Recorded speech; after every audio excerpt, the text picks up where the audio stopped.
It's thunderfang. Let's go! Hello everyone, Blitz here, and welcome to my official review of the thunderfang set. There's not much to review to this set because it's like a giant dragon, but I'm gonna do my best. So with the dragon himself, here's thunderfang himself. He's an actual character this time. All the dragons are in this time, but I'll get more into that. You have his giant claws here that's all movable. His nice detail mouth. Eyes. I have to get that light close so you can get a better look on this.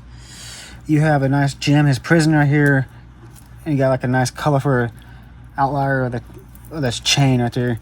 You can see that I'm missing a sticker because for some reason it got stuck to the booklet. I did not put that there. If you watch my building the entire set, it was like that when I opened the box. I guarantee you it was. And you got his you got the nice thing scales right there, the stickers right there. Those are actually came on. You got the chains right here that actually go on. I'm pretty sure this is supposed to go in, but sure. And you got giant feet right here. And you got the most amazing part right here, the wings, the cosmetic rings, like the chaos swirl rings right there. But let's put them in the actual prison right here. Like zoom in on this part. Move all the minifigures out of the way. But I'll give much more detail on them later. So I get those out of the way. Okay, come on. Here's this little prison cell, but it's a lot bigger than this shell. In the show, you got a nice little flag, chaos flag, dragonian thunder flag out there. And you got his prison where he's stuck out there. You got chains wrapped around his arms, his neck, out there, and his other arms. I'm pretty sure his other leg, but in the show, I think it's a lot bigger. I'll go over that here later. Look at that thing. Just look at that beautiful thing. Like one of the best dragons. I'm gonna say about the 5th or 4th best dragons because I feel like other ones beat it. I said the other good dragons are definitely the Morrow's dragon, the ghost dragon. That's a pretty good one. So pretty much the only way this gives you like 3 prismatic steel blades. They are the collectible of the seasons. A pretty bad one. I'm working on a video ranking all the collectibles. I'm taking myself a sweet time. And the only way to actually do that, you gotta drop them like that. So you shove them in there. Do your prismatic steel blades. You shove them in there, and you can unleash the fang. There, prison. Let's get our first minifigure out of the way. We got Knocked here. He's the member of Forbidden 5. I'll go more into detail on him later. And he carries this weapon blade here. I'm not entirely sure what it's called, but he holds that. And I'll go on more the characters later. I'll be pointing out the camera. He's telling you to subscribe. That's his threat right there. He's threatening you with that. Just take it off, and you get I'll go move the mask around. You got nice fine printing right there, 5, and printing on the back. Like I say, he's in my opinion, okay, he's actually the best Forbidden 5 member, because the other ones, I'm just gonna be honest, they suck. They really do suck. I made a video of them trashing on them, not really trashing, but calling them disappointing. I know Thunderfang's disappointing, but the dragon himself, it's actually really cool detail and stuff. Let's move on to the next character. We got Lloyd. No, I'm sorry, I won't do that. Lloyd here. You got his dragonian, I don't know what to call it, Dragon Lord or Dragon's Rising minifigure. Nice detail. You got 2 molded heads right there. Mask. I don't understand what's this point of the mask if they actually do that in the show. We got Nia. I'm just messing with the names. Dragon Nia. The same thing. 2 mask. Right there. Beautiful details. And let's get Aaron here. Go by Dark Aaron because he's traveling with Roz. Nice details on the shirt, like black and yellow. I'm not going to say the name of the song. And he comes with this crystal right here. I'm pretty sure that's like the jar of soul energy he uses to throw at thunderfang.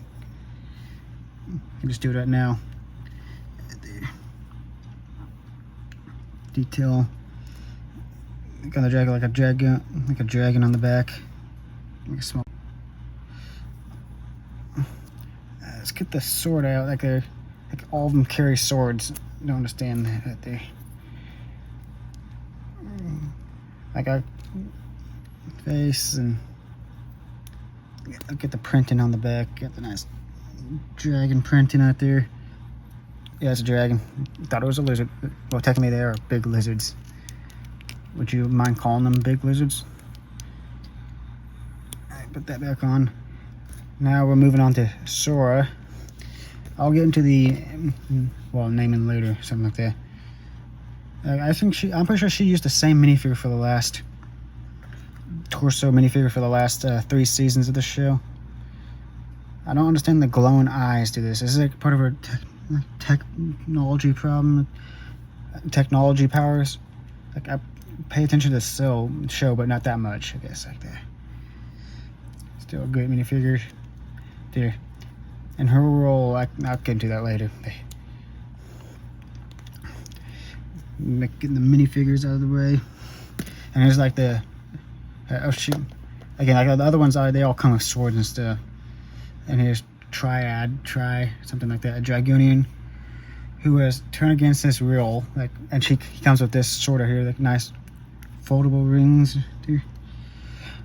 And like I take off the mask. You see his face? They remind me of the lava creatures from Nexonites. I wish they could bring that show back. And he comes like with this sword right here that fight. Like he pretty much is the typical minion to fill up the minifigure space. Like, they are Dragonians. They are turned against their will and started fighting. That's pretty much all the minifigures. Pretty much useless build after. But the dragon is the best piece of the set itself. Because thunderfang, he's a cool build itself. Let's get like another beautiful look at thunderfang right there. Right. Look at his head. His chain right there, and the nice foldable rings. If you want your name on that white cardboard whenever I do these reviews, it comes down to Funko and Lego. That's pretty much my channel. I probably won't do a lot of Lego since I don't have the room for it, but I still got sets. I can probably go through my old sets from decades ago, but yeah. So this is pretty much the end of the video right here.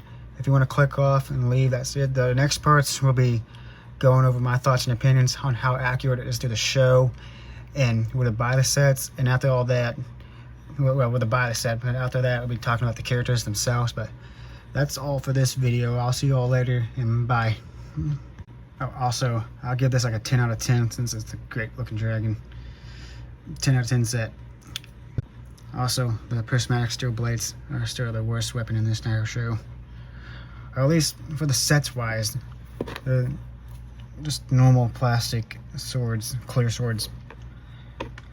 Like in the show, they look cool, but like in the sets, they're just lame, and they don't even count as many collectibles for the sets for some reason. How accurate is this set to the show? Well, he's a lot bigger in the show. His Joso is pretty accurate. They're attached to rocks, not a post in a way. And the minifigures are great and accurate 1-to-1. Where to buy this set? I can't promise any of your local retail stores will carry it on the shelves, but online for Lego, Amazon, and Target, they sold it for $70. My thoughts and opinions on this set: mostly thunderfang. The minifigures for the set are cool, but the real appeal of the set is the dragon. The first thing I'll talk about my thoughts on him in the show. He was disappointing in the show. Who doesn't really do anything. He was trapped for the first half of the season, letting the 5 do all the work. How he betrayed them after getting freed, escape and get taken out easily, and does nothing in the Spectral Lands. He was teased as the ultimate big bad of the show, who turned out to be a letdown, and doesn't leave any everlasting consequences, and the ninja was able to fight him easily. All he did was complain that the Search Dragons never let him into their group. With how powerful he is, he should have turned the tides on the ninja and taken out half of them, and made it more of a challenge for the ninja to get by without certain members of the team. And they should have delved more deeper into his backstory. with that out of the way, I'm going to give my thoughts on the set itself. It's thunderfang! Let's go! I'm just going to say that was worth it. Worth the entire thing. Like I said, I wanted to over-exaggerate my thing, yelling, thunderfang! Okay, that's enough. But seriously, it's a cool fucking dragon, I'm not gonna lie. The set itself, the dragon design is amazing with the build itself, amazing color palette, and with all the chaos twist wings with the red and purple swirl, I find everything cool with the dragon. That's it for the review. The next parts are just going over the characters. You can click off the video right here. If you want to listen to them, that's fine. That's all I have for this video. Bye. The first character here is Thunderfang, the dragon himself. Again, the dragons are actually characters this time. Thunderfang was the former highest arc dragon after Firstborn. From the first land, he possesses the power of chaos, being the source for the Forbidden 5 power. He can conjure storms that can unleash devastation, fueled by the souls of the Oni when he absorbs them. He led the war against the Oni. From his many victories, he aspires to join the Source Dragons. He was denied and unleashed his anger on the City of Temples. He was defeated by the Archdragon of Focus and was imprisoned underneath the Storm Mountain in the First Land, for eons waiting to be freed. Next is Noct. He's an anthropomorphic wolf from the wilderness and one of the leaders of the Forbidden 5. He is the elemental master of brute force. He was a member of the wolf tribe with his sister Rox. He dethroned the Raven King to take control of the Order of the Deep Shadow, selected by Thunderfang, gaining elemental powers and a corrupted version of Spinjitzu called Shadowspan. With this power, they started the Wolf Clan and shared their teachings and mystical abilities. They turned this ambition to conquer the wilderness and all the other realms, to plunge them into chaos.